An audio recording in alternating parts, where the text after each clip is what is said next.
Everyone, নতুন এটা ভিডিঅ'লৈ পুনৰবাৰ স্বাগতম। আজি আহিছোঁ মৰাণলৈ, মানে মোৰ জাজনীৰ মাকৰ ঘৰলৈ। আহি পাই অকণমান ভিডিঅ' কৰি লৈছোঁ। এয়া দেখুৱাইছোঁ তাইৰ মাকক, আৰু এইফালে মোৰ জাজনী মানে মাইনা হয়।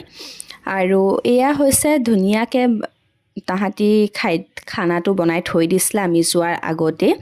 আহি পাই চিধা চাহৰ পাছতে আচলতে খাইহে লৈছোঁ। আৰু এয়া ইমান ধুনীয়াকৈ খানাটো বনালে যে তলৰ মোৰ ওপৰ কৰিবলৈ সময় নাই, মানে খোৱাতহে লাগিছোঁ। আৰু এইফালে আমাৰ কণমানিটো, তাক বহুদিন দেখা নাই। ভাবিছিলোঁ সি চাগে আমাক পাহৰিব, কিন্তু নাই পাহৰা। আমি যোৱাৰ লগে লগে সি যিটো হাঁহি মাৰিছে, যিমান কথা পাতিছে আমাৰ লগত। কথাখিনি বুজি পোৱা নাই, কিন্তু সি আমাৰ লগত মানে খুব ফূৰ্তি পাইছে আৰু আমি যোৱাৰ কাৰণে। এতিয়া খালি ভিডিঅ'টো কৰাৰ কাৰণে তেনেকৈ আছে, আৰু তাৰ কথা পাতি পাতি আমনি লাগে আৰু এয়া আমি খাই বৈ যাব ওলালোঁ। নতুন এটা মিনি ভ্লগত পুনৰ লগ পাম, তেতিয়ালৈ বাই বাই।